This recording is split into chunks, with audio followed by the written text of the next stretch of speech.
We've got to wait 2 more days, a pivotal Game 3 in Oklahoma City on Sunday night. And in Games 1 and 2, it's really been a tale of second halves. Both teams outscoring each other 61-42. Stephen A., which result do you think is more likely to happen, though, in Game 3? Neither. I think what will happen is it will be a replica of Game 1, except Golden State would win instead of lose. It'll be relatively tough, hard fought, but they'll play better in the second half and they'll win, but it won't be by a blowout. You see what I'm saying? Mm-hmm. So it's not going to be a OKC win, in my opinion, in Game 3. It'll be Golden State, but Golden State won't win the way they won in Game 2.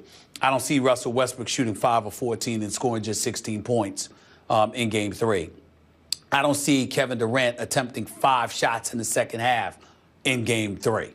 I just see them being a bit more prolific. I definitely think they're going to make their presence be known. And Skip, if I had to pick what kind of game this will be, it will be similar to what happened last February when Steph Curry dropped 46 and he hit that shot from 35 feet as the game wind down. I think it'll be something akin to that.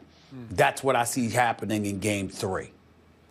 By the way, in that game you speak of at Oklahoma City, the middle game of the 3 that they played during the regular season, Oklahoma City led by as many as 12 in that fourth quarter and led by 5 in overtime. Pretty impressive. Still couldn't close the deal thanks to that little number 30 for Golden State, that unanimous MVP. Kevin Durant did turn the ball over too much in that game also, and turned it over obviously too much in Game 2 the other night at Golden State. So I have a couple of qualifiers here. I'm going to say it again. If Steph's swollen elbow becomes an ongoing issue, all bets are off. I just have to say that. I don't know enough about it. They say it's fine. I'll have to go with it. You're going completely fine. I also want to throw this out. I got to give Billy Donovan and Mo Cheeks massive credit. Hey, they keep making, first against my Spurs and then even in the second half of Game 1, for a rookie NBA head coach, Billy Donovan's he's pulling some levers there in the, at halftime in the locker room or even between games. So I'm impressed. I feel that they could change the balance of power in the series with their coaching. But I'm going to say this again. Golden State is favored by 2.5 points by the odds makers, the people who know, going into Game 3 at Oklahoma City. I also throw the caveat in, my Spurs were favored by an opening 2.5 going into Game 6 at Oklahoma City, and that didn't get them anywhere. But that's the sign of respect that Golden State deserves to get. I'm going to say it again. Golden State is a little better than Oklahoma City. They proved it 3 times in the regular season.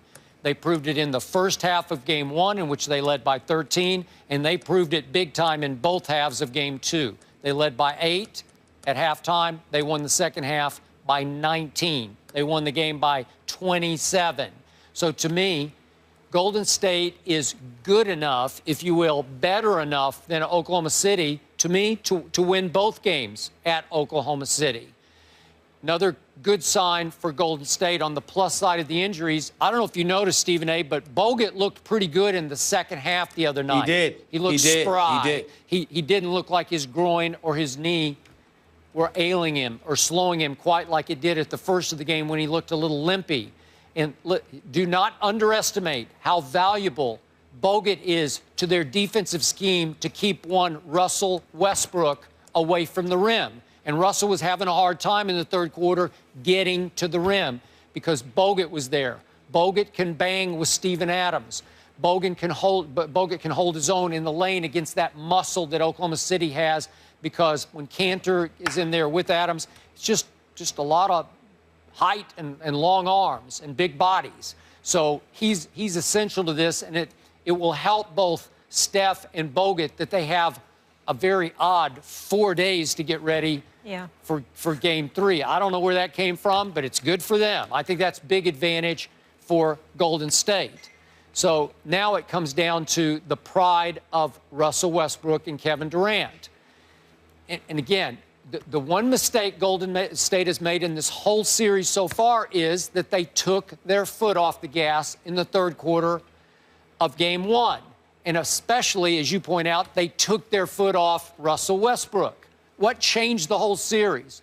Russell Westbrook, as he is fully capable of doing, went into full-on attack mode and scored 19 points in 6 minutes, from the 7-minute mark to the 1-minute mark of the third quarter.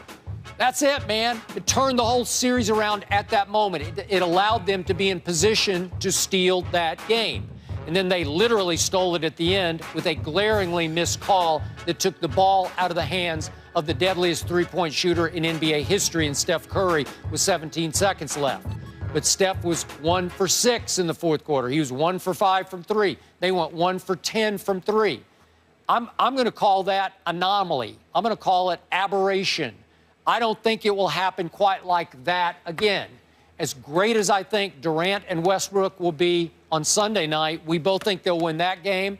And I'll go out on the limb again. I think they're fully capable of winning both games in Oklahoma City now that they've gotten untracked. Yeah, that's where you and I part ways. I believe it will be a split in games 3 and 4, and they will go back to Golden State for game 5, tied 2-2. That's what I believe will happen. That is what will go down. All I know is we will be watching. Yes, for sure. Absolutely. Mm-hmm. And speaking of Sundays, someone thinks an NFL fan thinks that Aaron Rodgers is ruining the game on Sundays. Yes, Aaron Rodgers, that bad man, ruining football. I'll tell you why after the break.